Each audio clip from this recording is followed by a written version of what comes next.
Let's start. What is ADHD? Good morning, William.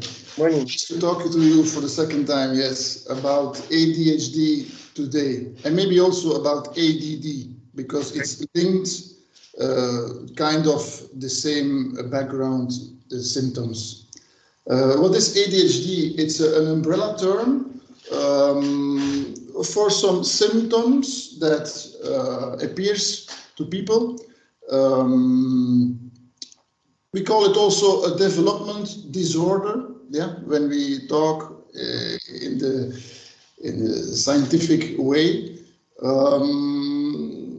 they talk about a brain disorder, one side, and the other side also a way of coping, a coping mechanism, how children, youth, and also adults, how they react on their environment. So there are two possible ways to look at ADHD.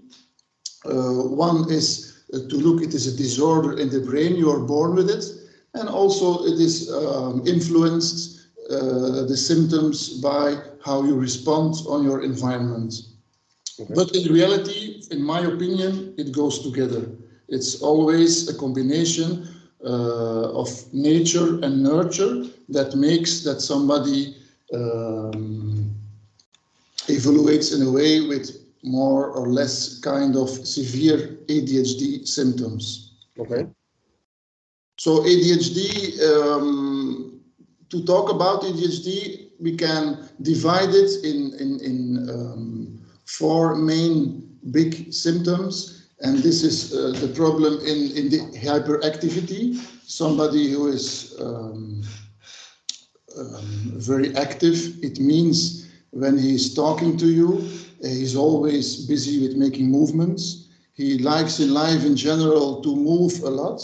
It's difficult to sit still down on a chair and just listen to you without making movements. Yeah. Okay. The second important thing when we talk about ADHD is being impulsive.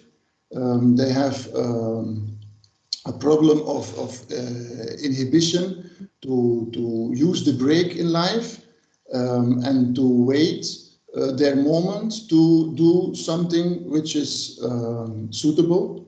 For example, children in the classroom, they cannot wait and put their hand in the air and wait until the teacher is giving them the right to speak.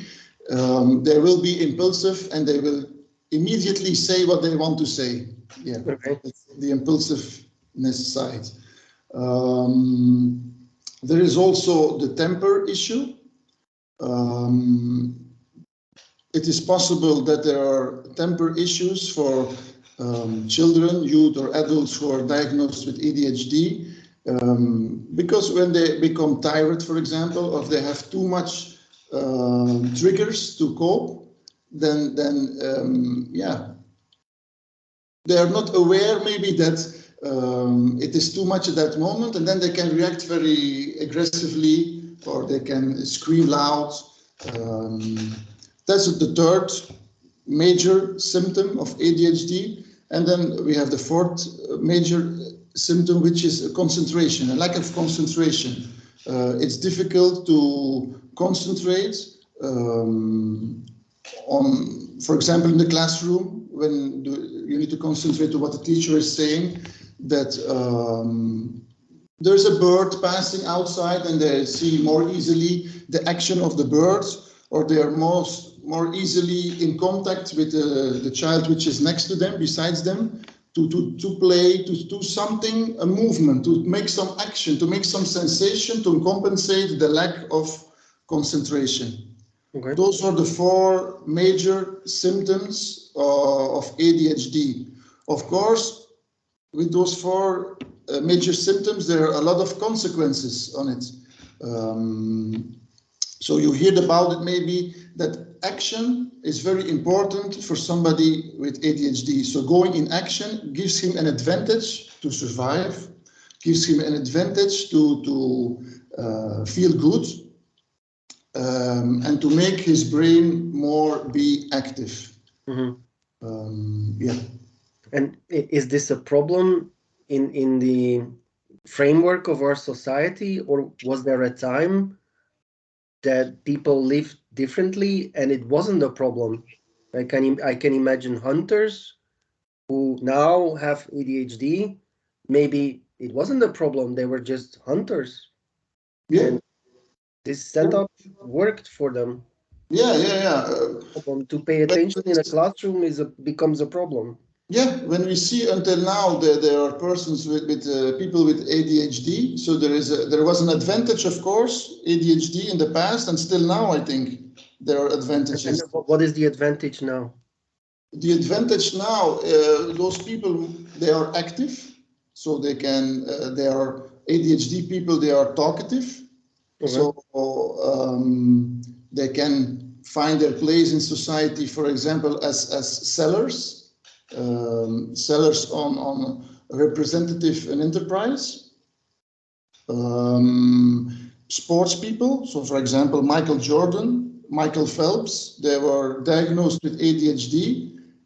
They combined a very athletic body with maybe a neurological problem, which makes them more active. And when they were challenged to do